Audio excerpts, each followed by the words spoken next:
Hello दोस्तों, आपका lecture number 5 है। बीएससी फिफ्थ सेमेस्टर मैथमेटिक्स की ये आपका लेक्चर है। ये आपका जो चैप्टर है वो है OP, that means oscillating planes. ये जो आपका बुक है वो है differential geometry and tensor analysis का। तो आपका टेंसर एनालिसिस का भी लेक्चर हम अपलोड कर रहे हैं और आपका डिफरेंशियल ज्योमेट्री का भी वीडियो अपलोड हो चुका है। ऑस्किलेटिंग प्लेन्स का आपका लेक्चर नंबर 1 से लेकर के 4 तक का वीडियो अपलोड हो चुका है। ये आपका 5वां लेक्चर है। आइए इसमें हम क्वेश्चन को सॉल्व करते हैं। जो मैंने यहाँ पे क्वेश्चन को लिया है ये आपका पॉइंट ऑफ कांटेक्ट पर बेस्ड है। देखिए, प्रूफ दैट आपको करना है द कर्व। यहाँ पे आपको कर्व का इक्वेशन है x बराबर टी, y बराबर टी स्क्वायर, z बराबर T cube, has 6 point contact. ये आपका 6 पॉइंट कॉन्टेक्ट क्या होता है अभी मैं आपको इसको एक्सप्लेन कर रहा हूँ। विद द पैराबोलाइड, यहाँ पे आपको paraboloid x square plus z square is equal to y, ये आपका सरफेस का इक्वेशन है। At the origin, origin means क्या होता है जहाँ पे x बराबर 0, y बराबर 0, z बराबर 0 हो। तो आपको प्रूफ दैट करना है कि आपको जो ये कर्व का इक्वेशन है ये 6 पॉइंट ऑफ कांटेक्ट में है with the paraboloid x square plus z square is equal to y at the origin.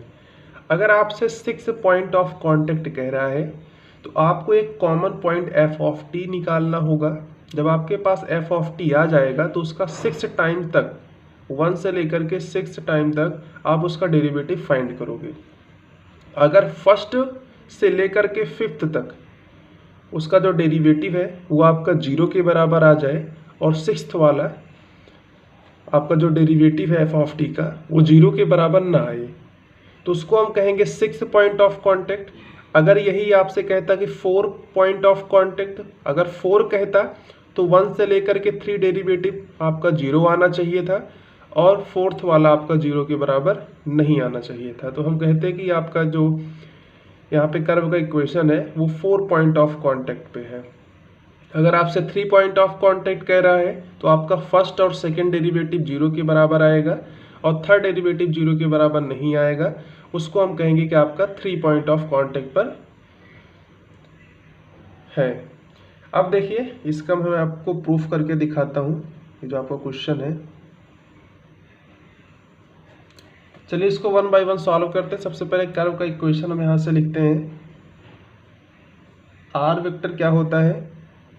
Are vector x y z, where आपके पास एक्स वाई जेड क्या है? आपके पास यहाँ पे एक्स बराबर है टी, वाई बराबर टी स्क्वायर और जेड बराबर टी क्यूब। ठीक है, ये आपका क्या है? Equation of curve. इसको आप इक्वेशन नंबर 1 यहाँ पे लेट कर लीजिए। ये आपका इक्वेशन ऑफ कर्व का हो गया है। अब देखिए आपको f of x y z दिया हुआ है। F of x y z ये आपका किसके बराबर दिया है? X square plus z square, इसको हम इस साइड ले आएंगे तो माइनस वाई और इस साइड हो जाएगा 0। ये जो आपका इक्वेशन है ये आपका इक्वेशन ऑफ किसका है? सरफेस का है।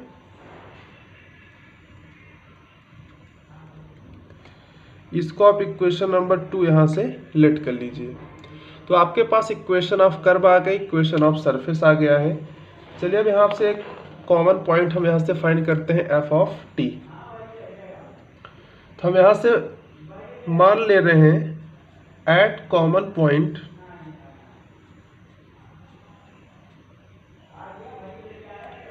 Eight common point f of t, अगर हम यहाँ से फाइंड करें तो आपका जो एफ ऑफ टी होगा वो किसके बराबर आएगा? एफ ऑफ टी, ये जो आपका सरफेस का इक्वेशन है एक्स वाई जेड, हम एक्स के प्लेस पे, जेड के प्लेस पे और टी के प्लेस पे, सॉरी वाई के प्लेस पे हम यहाँ पे क्या पुट करेंगे? आपका यहाँ पे जो टी है वो आपका x के प्लेस पे पुट होगा क्योंकि ऊपर देखिए x बराबर t है। z के प्लेस पे आपका t क्यूब पुट होगा और y के प्लेस पे आपका देखिए t स्क्वायर है। तो आइए इसको हम फाइंड करते हैं। तो आपका जो f ऑफ t हो जाएगा कॉमन पॉइंट, ये आपके पास हो जाएगा एक्स स्क्वायर है, तो एक्स के प्लेस पे टी पुट करेंगे तो आपका टी स्क्वायर हो जाएगा, प्लस जेड के प्लेस पे क्या है, टी क्यूब है, इसका होल स्क्वायर है, तो टी की पावर 6 हो जाएगा। और यहाँ पे माइनस इंटू वाई है, minus y that means t square.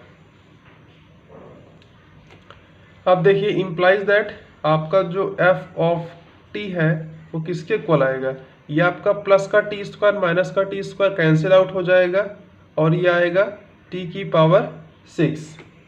अब देखिए इसका हम 1 से लेकर के 6 टाइम तक इसका क्या निकालेंगे, डेरिवेटिव निकालेंगे। तो इम्प्लाइज दैट अगर आपके पास एफ ऑफ टी टी की पावर 6 है तो एफ डैश टी क्या होगा, 6 आगे आ जाएगा, टी की पावर 6 माइनस 1 5 हो जाएगा। ये आपका फर्स्ट वाला हो गया।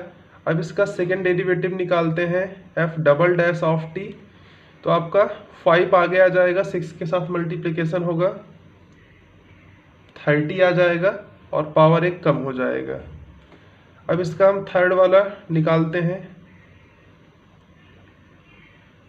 4 आगे आ जाएगा और 30 के साथ मल्टीप्लाई होकर के 120 हो जाएगा और टी की पावर 1 कम हो जाएगा, 3 हो जाएगा।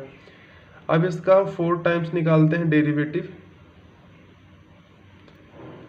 तो यहाँ पे देखिए 3 आगे आ जाएगा, 120 के साथ मल्टीप्लिकेशन होगा तो आएगा 360 और पावर 1 कम हो जाएगा, टी स्क्वायर। आइए 5th टाइम्स निकालते हैं, क्योंकि आपसे 6 पॉइंट ऑफ कांटेक्ट में करा है तो आप 1 से लेकर के 6 तक इसका डेरिवेटिव निकालेंगे सबसे पहले। तो आपका 5th क्या हो जाएगा, ये 2 आगे आ जाएगा, 360 के साथ मल्टीप्लिकेशन होगा तो 720 आ जाएगा, इंटू में टी पावर 1 कम हो जाएगा। अब इसका 6 टाइम निकालते हैं तो क्या हो जाएगा, टी का 1 हो जाएगा, बचे क्या 720।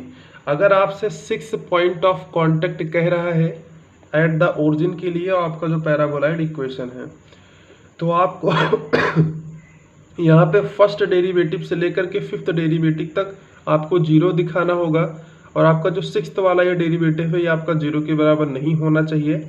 अगर इस कंडीशन को फॉलो करता है तो हम कह देंगे कि हमारा जो कर्व है x बराबर टी, वाई बराबर टी स्क्वायर, जेड बराबर टी क्यूब, वो कैसा है, हैज 6 पॉइंट ऑफ कांटेक्ट में है with the paraboloid x square plus z square is equal to y at the origin. अब आइए हम एट द ओरिजिन पर इन सभी का हम यहाँ से वैल्यू को फाइंड कर ले रहे हैं। एट द ओरिजिन की बात करें तो आपका जो x होगा वो 0 के बराबर होगा, y जो होगा वो आपका 0 के बराबर होगा और आपका जो z होगा वो भी आपका 0 के बराबर होगा। तो आइए हम यहाँ से एट द ओरिजिन फाइंड करते हैं सभी का वैल्यू। यहाँ पे देखिए अगर हम एट ओरिजिन की बात करें तो आपका जो एक्स वाई जेड होगा वो 0 के बराबर होगा। तो हम यहाँ पे कर्व के इक्वेशन में एक्स वाई जेड के प्लेस पे 0 पुट कर देंगे तो आपका टी बराबर 0, टी स्क्वायर बराबर 0, टी क्यूब बराबर 0, क्योंकि आपका जो टी है वो एक्स के बराबर है, टी स्क्वायर आपका वाई के बराबर है, टी क्यूब आपका जेड के बराबर है। तो तीनों से देखते हैं कि आपका जो टी है वो 0 के ही बराबर है, ये आपका कॉमन रूट कहलाता है। ठीक है, अब आपके पास यहाँ पे टी इज इक्वल टू 0 आ गया है, तो हम देखिए at origin where t is equal to 0 we have, तो देयरफॉर आपका जो हो जाएगा एट ओरिजिन वेयर आपका जो टी है वो आपका 0 के बराबर है, वी हैव, आपके पास क्या जाएगा, आपका जो एफ डैश ऑफ टी है तो यहाँ पे हम टी के प्लेस पे 0 पुट करेंगे। अब चूंकि यहाँ पे क्या है 5 इंटू टी की पावर 5 ऐसा है, या फिर 6 इंटू टी की पावर 5 है। आइए इसको चेक कर लेते हैं एक बार। यहाँ पे देखिए अगर हम एफ डैश से लेकर के एफ 5th डैश तक का देखें तो सभी क्या है, टी के साथ मल्टीप्लिकेशन में है। तो अगर हम टी की प्लेस पे 0 पुट कर रहे हैं तो आपको एफ डैश से लेकर के एफ 5th डैश तक आपका टोटल 0 आ जाएगा सभी। और आपका 6th वाला देखिए टी का मल्टीप्लिकेशन नहीं है तो ये आपका 0 के बराबर नहीं आएगा। आइए इसको हम आगे सॉल्व करते हैं। यहाँ से अगर हम इसको आगे सॉल्व करेंगे तो आपका एफ डैश 0 जो है वो 0 के बराबर आएगा, एफ डबल डैश 0 भी आपका 0 के बराबर आएगा, F triple dash of zero भी आपका जीरो के बराबर आएगा। एफ फोर्थ टाइम्स करें जीरो तो ये भी आपका जीरो, एफ फिफ्थ जीरो ये भी आपका जीरो, बट आपका जो एफ सिक्स्थ जीरो है वो जो आपका जीरो के बराबर नहीं है। ठीक है, आपका जीरो के बराबर नहीं है। इसका वैल्यू कितना है आपका 720 is not equal to zero. तो हम यहां से कह सकते हैं कि thus given curve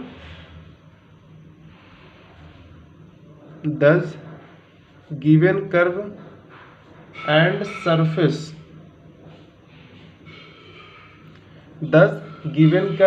surface that is parabolites, ये आपका सरफेस कैसा है, पैराबोलाइड्स है, are said to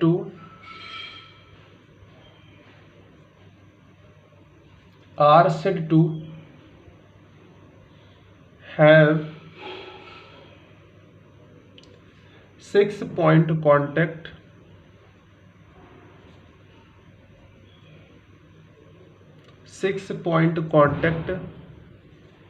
at origin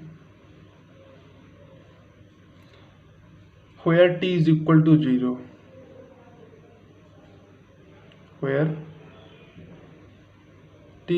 0, तो यहाँ पे आपका जो 6 पॉइंट ऑफ कांटेक्ट कह रहा था ये आपका प्रूव हो चुका है। आप यहाँ पे नीचे लिख सकते हो कि thus given curve and surface are said to have 6-point contact at origin where t is equal to 0।